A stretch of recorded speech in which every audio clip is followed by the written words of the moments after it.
score tickets to the biggest games and concerts in town from Santana, the Doobie Brothers, 311, Chris Stapleton, and more. Your chance to win is waiting. Enter now at KFAN.com. Keyword contests.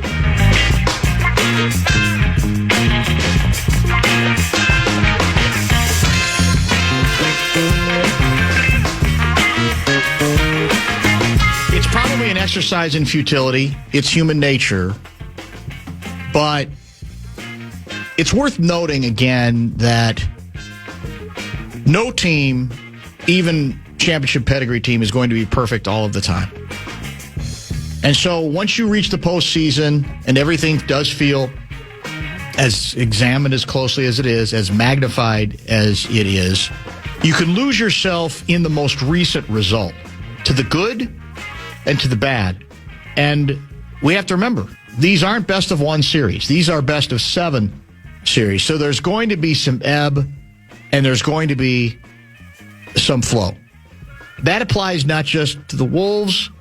That also applies to the Minnesota Wild. That's, I guess, I'm going to get that disclaimer out of the way first, but I am going to do the Rosenbaum but, and it's going to be like the, not to make excuses, but, because despite all of those disclaimers, there's something I can't get past today that came out of the mouths of one of the Minnesota Wild players in the wake of our, 4-2 setback in game number 2 to even the series against the Dallas Stars. Dallas ties it up 1-1. Game 3 tomorrow night back here at the arena formerly known as the X.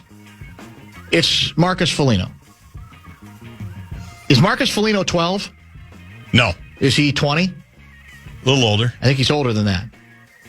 Here's the Foligno quote after last night's game, the game in which he received a double minor.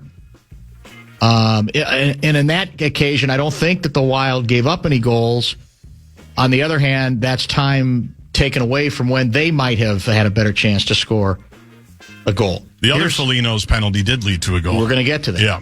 They want it. I mean, they're looking to play 5-on-4. This is Foligno talking about the Stars. I mean, that's their game. They can't hang with us 5-on-5. So just same thing as before. We've got to just be smarter, and myself included. But it's a heated game out there. You're going to have emotional swings and learn from it, and we've got a split series. Unacceptable. How many times have we been down this road with Foligno?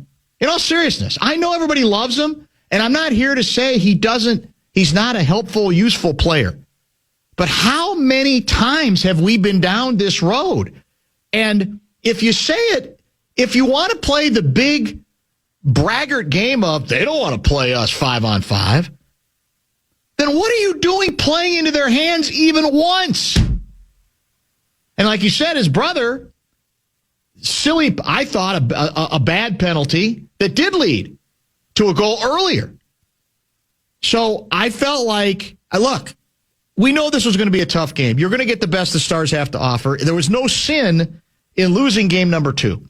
But what I can't countenance is when you lose it the way they lost it, which was they got into all the nonsense that they avoided in the first game. Too many penalties. And I feel like we've seen this movie before. And I know we're more talented than we've been the last few years in the playoffs, but you still got to play it smart. And I just shake my head. And I go, you're trying to like mock your opponent, saying they can't play us even. They're laughing over there because if that's true, like I said, you've played into their hands by making it easier for them to not have to play you 5-on-5. It's inexplicable to me. Then again, it's a violent game. It is an emotional game. They all are, to be honest. The notion that hockey is somehow more emotional is nonsense. Hockey people like to believe that, but it's not. It's just not true. That's how they excuse away some of the stupidity, quite frankly. But that's the thing that bugged me. Not losing, but under those circumstances. And, again, usually there's adjustments, and then in the adjustment we're going, now we're going to realize the lesson has been learned again the hard way. Maybe the Wild would have lost anyway. Hard to believe you're going to sweep the Dallas Stars at this point.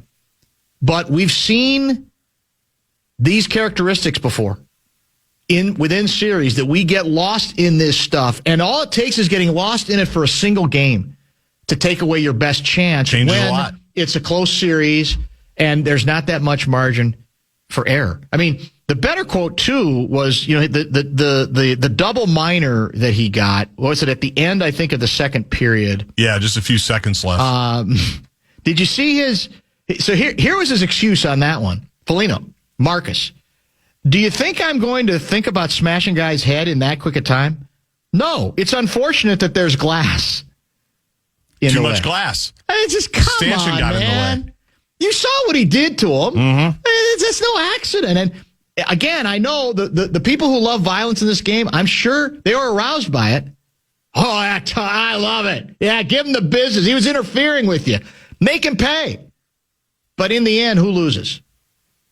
If we're going to take our best shot at this thing, which I really think they will this time or should, then you got to get out of that. You can't mess with that stuff. And it brings down so many teams or lessens the chances so many teams have of getting the best out of what they might have in terms of talent or approach. And frankly, it's part of how you evaluate greatness, I think, is sort of that walking that tightrope where you play with some force and some violence and with an edge, but you don't play stupid.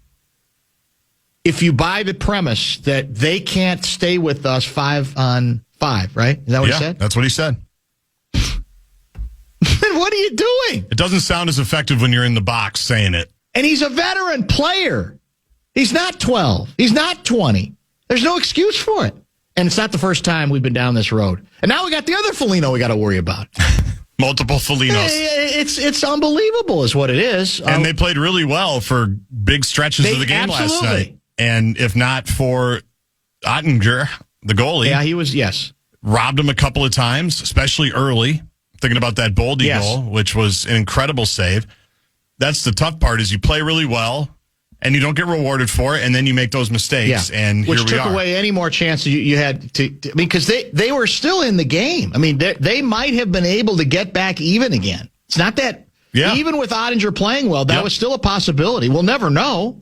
Maybe it wouldn't have mattered. 763 guy.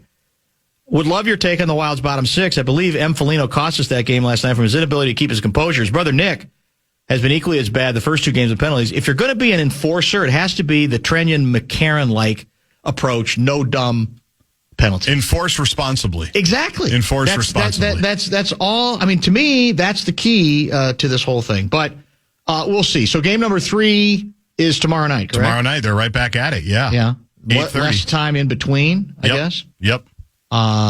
Which I appreciate. There was another aspect of that, the violent part of the game. I'll save it. I might be able to get to it a little bit later because I can't. It's not coming to me right now. I enjoyed the too many men penalties on both sides. Yeah, how about that? That's what's amazing to me. Yeah. I get it, and they explained it. I think, the Panther was trying to talk about how, actually, no, I wasn't watching the local one because I was doing multi-view at the time. X1 Xfinity multi-view, by the way. MVP last night. Unbelievable. Had both games on at once. I didn't have to do that. Yeah. Yeah. Well, the beauty of it last night, though, at least was you didn't have to go back and forth between a streaming service. Streaming service and regular TV also. It was the hit on Trenyon, which was clean as hell. Yeah, it was vicious, yeah. But it was clean. Yep. And then there was a quote. I can't find it here. I thought, again, it was from maybe it was an indirect quote involving Foligno. Well, he didn't go over the line with him, but he went over to talk to him. It's like, Louie and I have talked about this for years. Sorry, it's a good hit. It's a hell of a hit. This notion that somehow you've been taken advantage of when it's a good, clean hit in open ice, you got to find another way. Now, in this case, they didn't get into a brawl. That part's good. And at the moment, that often happens.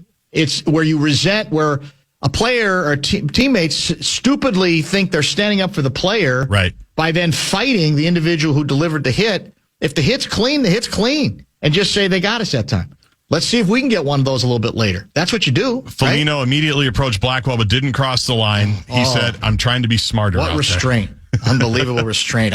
That hurt watching it. How much more restraint can you exhibit than receiving a double minor? It's just the ultimate. Case closed, right? It did hurt looking at it because, in fact, who threw the pass? Bogosian. It was Bogosian apologized for the pass. He said, I'd like to have it back. That's what he said. It's like a quarterback, obviously, who throws over the middle when the linebacker is waiting to kill the guy. That just hurt. It did. It looked very, very painful. And my 11-year-old's laughing, the psycho, because he thinks it's hilarious. I'm like, dude, he just got blasted. Yeah. That's not... You're watching too much YouTube, Kids love violence. They do. Yeah. It's sad. Because it feels cartoony to them. Yes. They don't really feel like there's a person that might now have a concussion. He's in a crumpled heap, and they've already got the door open. Yeah. Like, I didn't even know they had a door down there in that corner. They're just taking him right back to the room. Bonus bucks? The Fan and BigDeck.com want to give you a shot to win bonus bucks with our national cash contest. You can enter the keyword deposit at KFAN.com. That's your shot at winning. Go to KFAN.com and enter the keyword deposit. Talkback Tuesday playoff edition. Use the Talkback feature on the iHeartRadio app. Sound off on what the Wolves need to do to win Game 3. Winners will be chosen every hour for Game 3 tickets coming up on Thursday. Details, KFAN.com, keyword contest.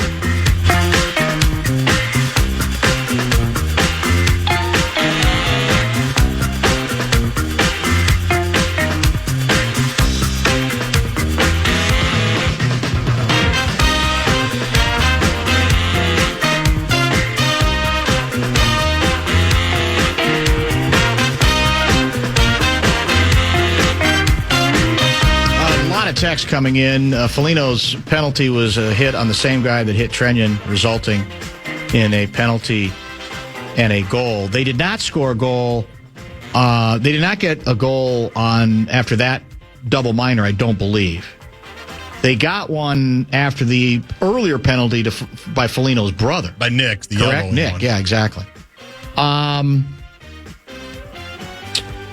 Clean as a stretch on that hit. Agree no retaliation is needed, but that is 100% a penalty. He leaves his feet, jumps up. That has to be a charge. That said, is much more on the Wild for the awful pass. Dan, the Folignos are responsible for 3 of the 8 Minnesota penalties, which is 37.5%. Nathan doing the math for us, so we don't have to embarrass ourselves. We'll take his word for it. That's what we're going to have to do, because it could be totally wrong. That could be part of the test. I wouldn't have even said that. No, I would. No idea. This is Mike from St. Cloud checking in. You're 110% right. Just play smart hockey. Just stay composed. I really think the Wild can win this series. I do too. But they won't. I think they should fall into taking stupid penalties. Thanks for listening to you for many, many years. We appreciate that. You are the true hockey ambassador. This clearly does not come, as you know, from can't possibly come from Kevin Fulnes. Unless he's trying to throw us off. That would be the ultimate. Yeah, there's not any question. Foligno cost the Wild a couple years back taking stupid penalties against Dallas. How long does the GM allow this? I didn't look it up, but I know we've had this conversation before about the playoffs, and I've heard from the hockey people, including Louie, who loves Foligno a lot, and says, no, you don't understand some of the things he does, and maybe I don't.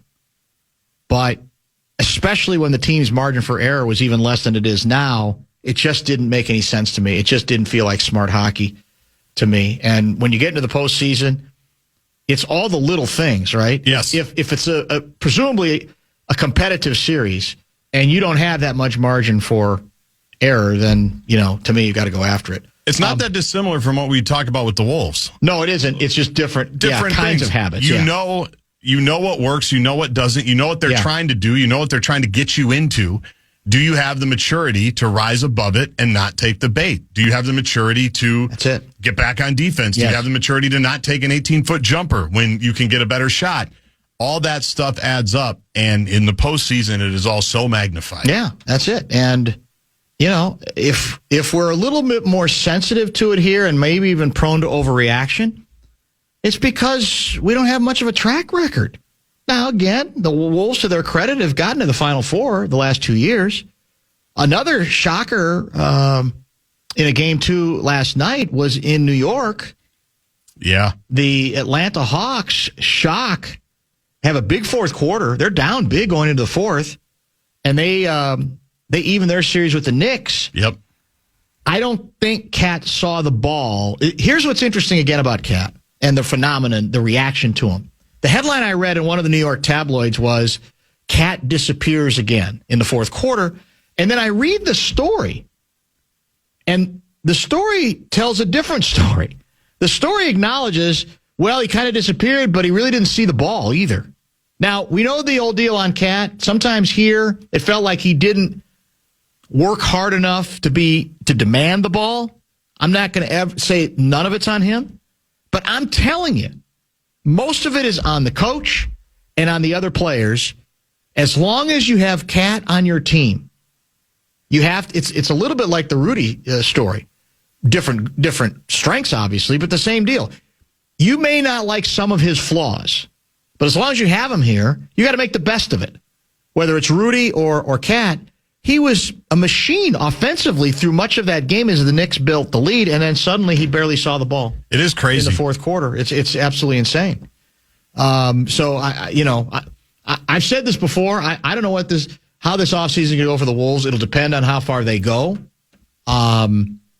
But sometimes I really do wonder whether Cat is going to end up in a new home, and I would entertain getting him back here. I don't even know what the circumstances will be. I don't even know if that's possible. Right. Financially, all those things. Yeah, we got to see. But his max is probably almost about done. That's probably. He probably doesn't have too many more years. Yeah, you might be it. right. Yeah. Maybe 2 or 3 after this one. That might be true. Because that's the problem with Carl. His contract is so crazy. Yes. That any team is going to have a tough time shouldering it.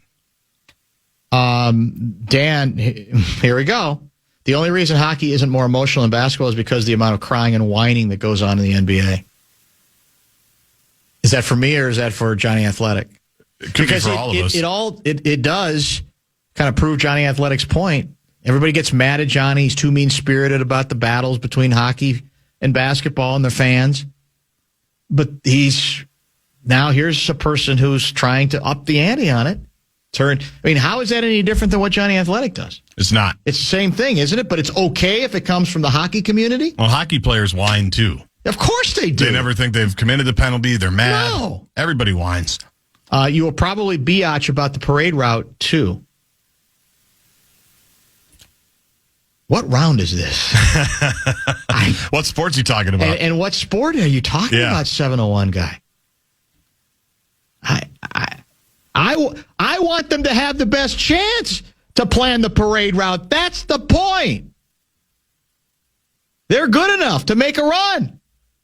But being good enough isn't just talent. It's how you go about your business. Do hockey players absolutely need to scrum after every whistle? Wild game was an hour longer than it should have been. I was proud of myself. I only dozed off briefly on the couch once. And I assumed I was afraid I was going to, a couple times, I'll just figure it out in the morning, or I'll check back, or I'll DVR it, whatever. Yeah. I held in pretty good. Now, I think part of it was, especially the Wolves game was later, the game itself almost forces you to wake back up. Yes. Right? Because it turns into a game you go, this is good stuff again. This kind of does wake up the echoes of a couple of seasons ago, a couple of playoffs ago. How many minutes away do you think we all were of going to bed? Pretty close, yeah. Like another 6 minutes in the second quarter? Yeah. Because they were down 14 and then got down 19 right away. It was kind of like Game 7 where they were down whatever. 19. And Denver then scored the first couple of the second half before Minnesota got back into it. Yesterday, they scored the first 5, I think, of the second quarter to go up 19 before Anthony kind of got going and got him back in. And that's where Anthony served his purpose for sure. So if I have the stat right, I believe in the history of the Denver Nuggets postseason, only twice in their history have they blown leads as big as 19 points in playoff games, and both times it was against the Wolves. Bring gas. Which is pretty remarkable. Right? Yeah. No question about that. Barrera will be driving the double-decker bus. Yeah, I would. I'd drive it if they let me. Looked like both Foligno brothers were doing plenty of whining last night. Yeah, they were. And the scrums after the whistle are always funny, too, because their heart's not always in it either. Yeah. It's just kind of a habit thing. Now, sometimes it's really in it, and that's always fun. But I do agree with the texture. I'd love to find out what grievance you would have with the prospective parade route. I feel like you would have an opinion. Yeah, I would. Of course I would if it's a poorly constructed route. Yeah, I mean, if the route makes no sense, then we would do a segment on it. For sure. At least. Yeah, maybe a couple. You'd be annoyed about the route and where they put us and what on kind the of route. traffic we have to get. The difficulties we have to even get into position where we're going to be on the route. Right, and how long the guests are at each stop. And That's if it, too. Get a couple of minutes with them or not. 100%. I hope we have those problems one day. Let's leave the toy department for a moment and talk about some, well, I guess it's really not hard news. It's not really A-section material. It's more music-related. 10 years ago today, Prince died. And there's a lot of discussion about, the legacy and what to think of it now. I've got a couple items I wanted to get into and get some reaction from the texters, perhaps, and the Prince fans out there as well. Don't forget Kevin Seifert to talk plenty of Vikings draft about 1 hour from now.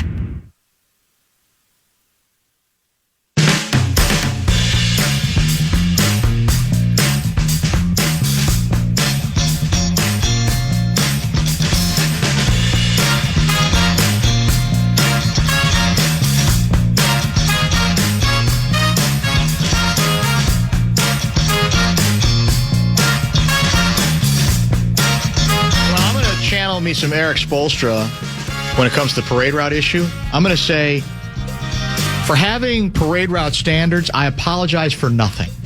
There should be standards for everything, including the parade route. I hope we have that opportunity. It's been a long time on the men's side.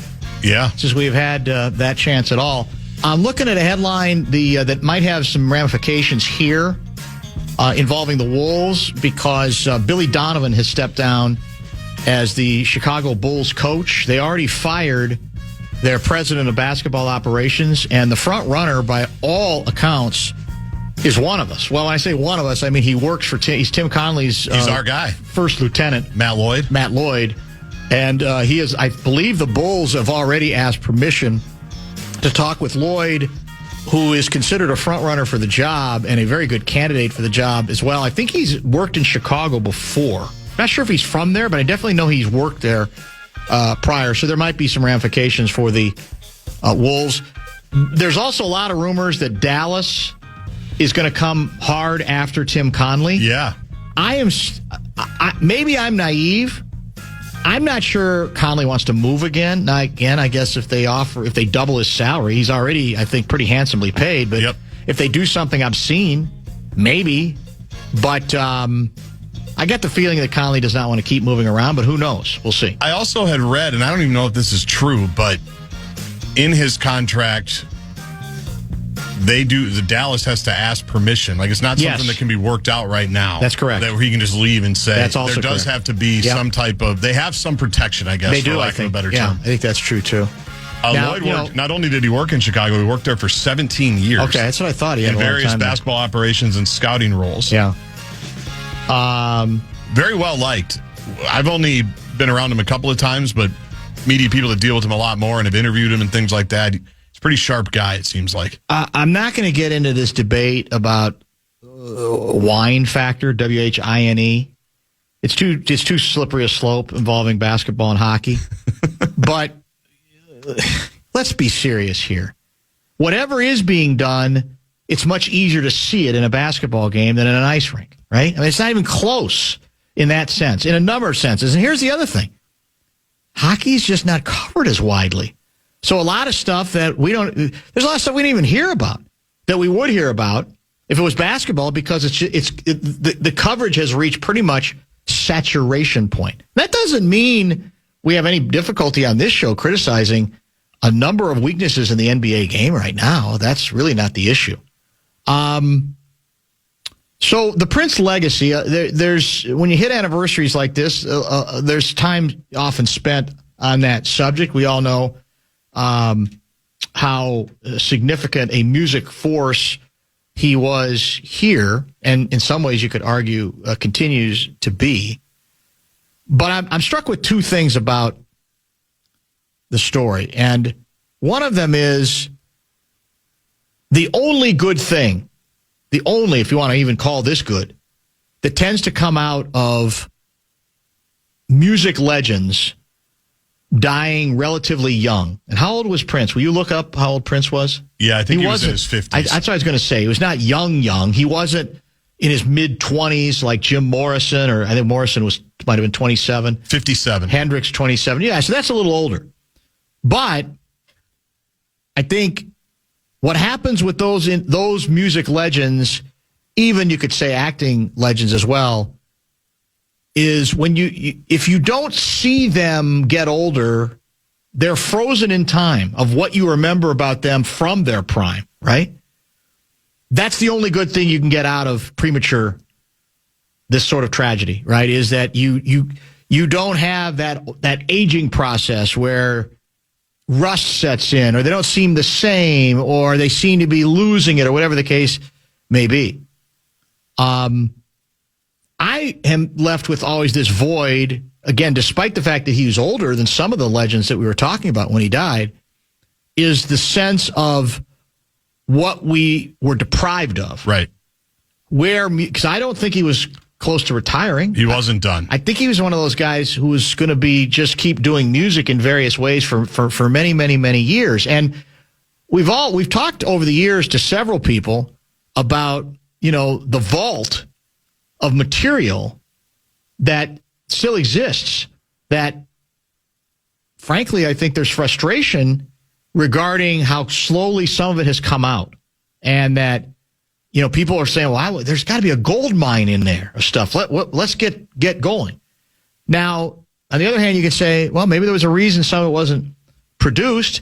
Maybe he didn't love all of it. Maybe it was a little unrefined. I have no idea. But to me, the deprivation from a selfish sense that has nothing to do with the personal loss is what we might have been, what we might have had a chance to listen to from him, where he might have been going, because I don't necessarily think he was done. He might have been perfectly prepared to go in some new directions. I mean, the guy was a music savant to me. Like, I always felt like he was one of those individuals who could, if he set his mind to it, play any kind of music. Yeah. And create any kind of music. Because his sensibilities were in all different kinds, styles of music. We know what his style was. But that to me is when you lose somebody with that talent, that to me is the regret I keep coming back to as a fan, is just what else we might have heard and where else he might have taken stuff, what else he might have done as well. So any thoughts, hit the Bradshaw and Bryant KFAN text line 64686, 64686.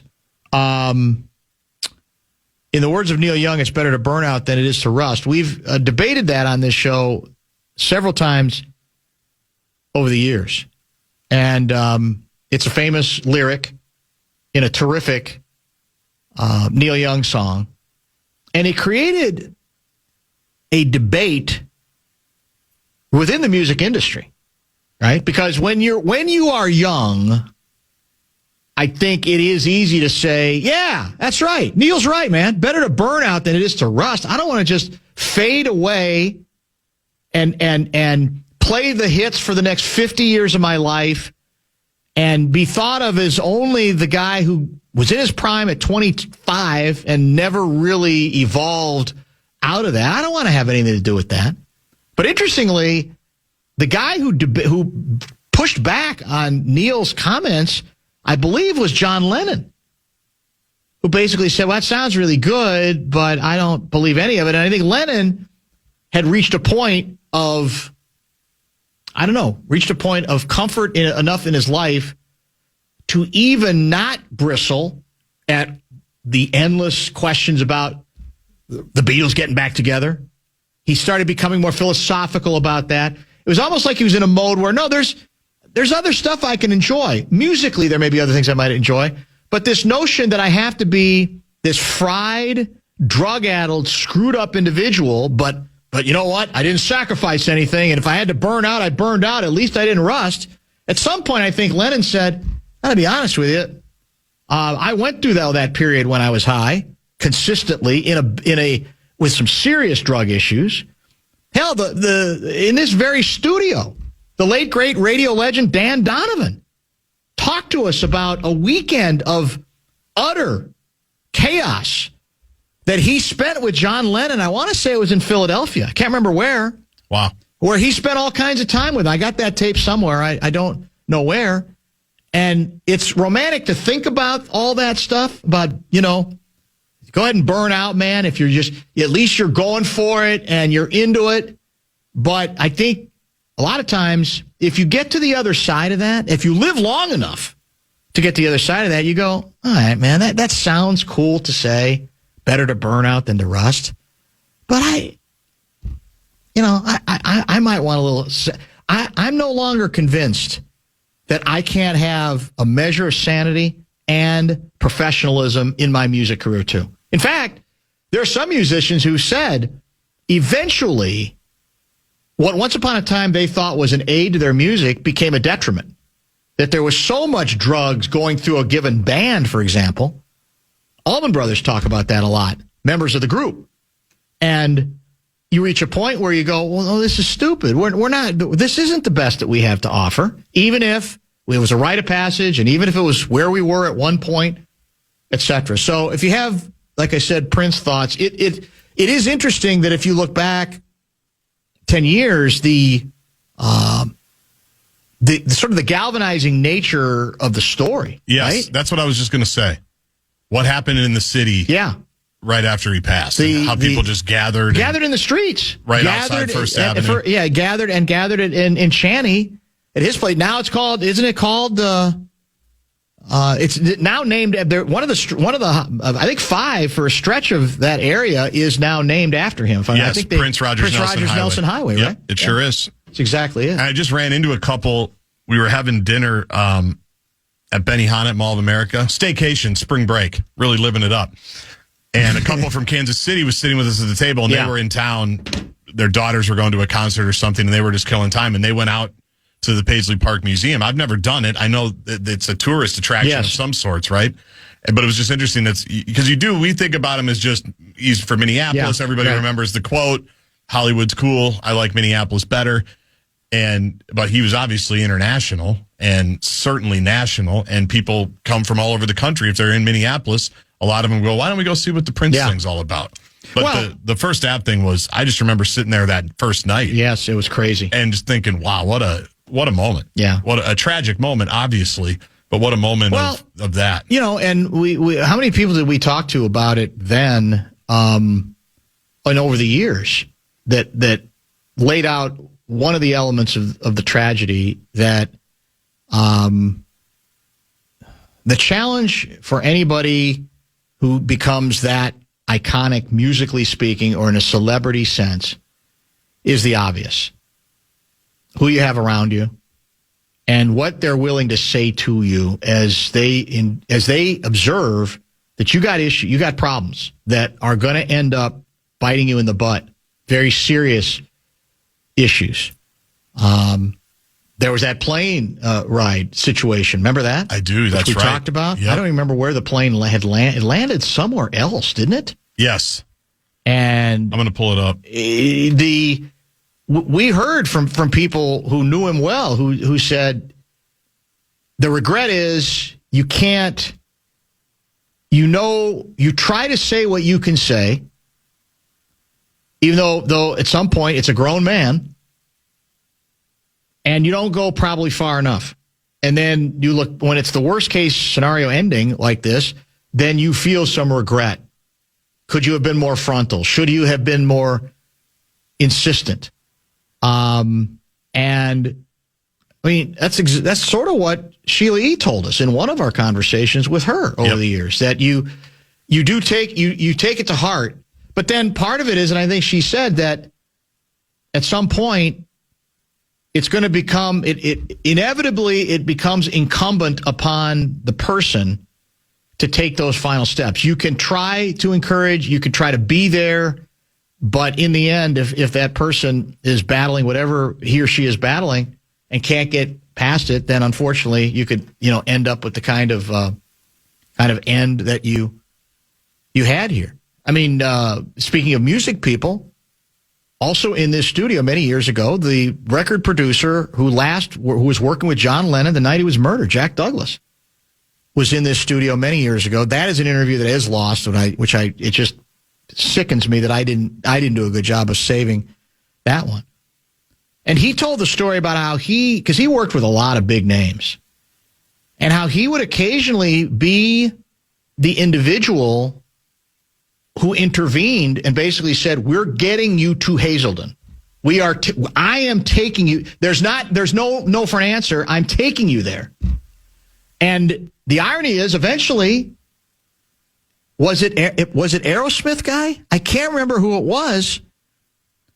Ultimately intervened on his behalf. Somebody big end up intervening on his behalf at a point where he had reached an issue. And I don't remember if it was drugs or alcohol or both, whatever it was. And that's the best case, right? Is you have people who don't take no for an answer. But even then, in a lot of these cases, if you have somebody who is taking you by the hand to Hazelden, that's the start of it. But ultimately, you have to stay. Yeah. You have to commit. And even beyond then, it's going to be up to you, no matter how many times friends indeed do have to, intervene. And the hard part about telling Prince he's got a problem is that he's Prince. Exactly. And for a lot of them, the people that did his play that were in the studio, one of them basically said Prince bought him a house in his neighborhood. Like, Prince is the meal ticket. Prince is the guy. If Prince doesn't like what you're doing, I mean, you have your own self-preservation that you have to worry about. Which I'm sure is a tough conflict. Which I'm sure is a very tough conflict, because Prince doesn't sound like, by all accounts, the guy that was going to take a lot of advice or counsel from the circle. And it's intimidating, like you said. And in some cases, it may be that you feel like you owe your career or a bunch of money to him. Yes. And how do you look him in the eye and say, the tough stuff that you think that you need to say, especially when it sounds like he was a person who was capable of isolating too, which also might have made it difficult to get through, too. So the combination of all of those things. There was supposed to be, and we talked to Bream about this a while ago, was it Netflix? There was a documentary. It's in the can. I think it's done. Recently. But the individuals in charge of, the naming rights, the legacy, the family legacy, the whole bit, ultimately, I believe they thought it was too negative. They didn't like some of the ground that it covered. So I think it's buried. And I don't know if that's ever liable to change. I don't know if there's a bootleg version of it that's ever going to come out. But I effectively think, because it was, whoever the producer was of that project, they got like huge access to a lot of things. But my recollection is what Bream told us was that they, it got into some of the sordid details. It wasn't just all praise. It was attempting to kind of put his life in perspective and to cover all of it. And that was that was apparently not very well received. 6 days before his death, Prince's private jet made an emergency landing in Moline, Illinois. Yeah, that's what it was. I forgot it was that close to his death because I remember that story as well. Pictures of the plane and everything. He lost consciousness due to an opioid overdose. Yes. And I thought they brought medical people out to the plane. Yes. As I recall, didn't they? Yep. And then they didn't want to, I think they wanted to move him to a hospital, which I think they refused to do. Prince's people refused to allow them to do that because of whatever the concern was at the time, as I recall it. He was treated at a local hospital for about 3 hours before leaving against medical advice. That's what it was. They did get him back to Minnesota to take him to the hospital, but he did not stay. This is from 612 guy. Before George Floyd and now ICE versus Minneapolis, whenever I was in Europe, people didn't know where Minneapolis was. They would ask, "Where are you from?" And I'd say Minneapolis. And we'd say to blank stares. Then we'd say, "Do you know Prince?" "We're from where he's from." Then they knew. In one cafe in Paris, the staff was jamming to Prince, playing loudly over the speakers. They knew every word. When it came to speaking English at our table, we found the singing along to Prince was pretty much the extent of their English. Chris Rock used to say that as well. He used to say Minnesota is Prince and Kirby Puckett. Oh, is that right? Yeah. Those were the guys. I don't believe that was Neil Young's philosophy. That was storytelling. He was singing someone else's narrative. There's been some debate about that, and I think Neil has talked about that over the years, too.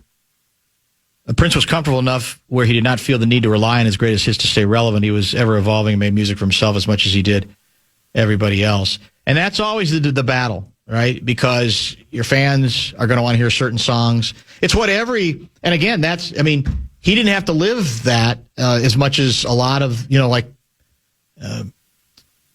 geezers like members of the Rolling Stones and the Who have to, he did not have to continue to fight that battle about, we want to hear your old stuff. That's what we want to hear. As I said, there was at the time when he died, somebody sent me, I don't remember who it was, sent me, and I think it was just on YouTube, a video of a concert. I want to say, in this case, it was Atlanta. I don't know what the circumstances were. And it was a revelation for me. I saw Prince once in Dallas, actually. I saw Prince on a New Year's Eve. And that's epic. That goes back a ways, obviously. But the thing that fascinated about the concert I saw, because I don't think I'd seen him in concert since, and I was too stupid to take advantage of a couple opportunities. When he would have the deal with, okay, Prince's might show up at his place in Chaney at 2, but you had to be prepared to sit for 7 hours. And I wasn't always interested in doing that. I now look back on that and feel like an idiot that I didn't. But the concert involved, he ended up playing a bunch of songs that weren't his, that were just old-fashioned, pure funk songs and classics.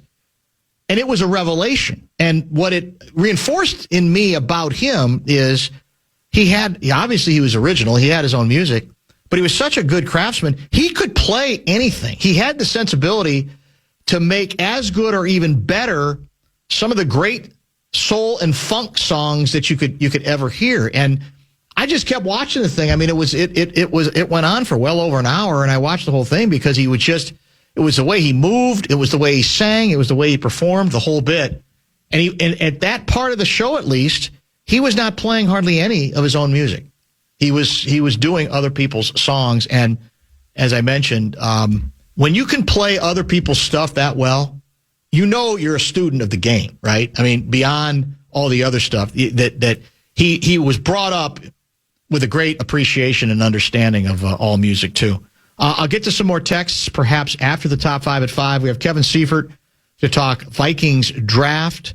That is scheduled for 5:30. Top 5 will include Wolves, Wild, Twins back in action, and a Nafisa Collier injury update.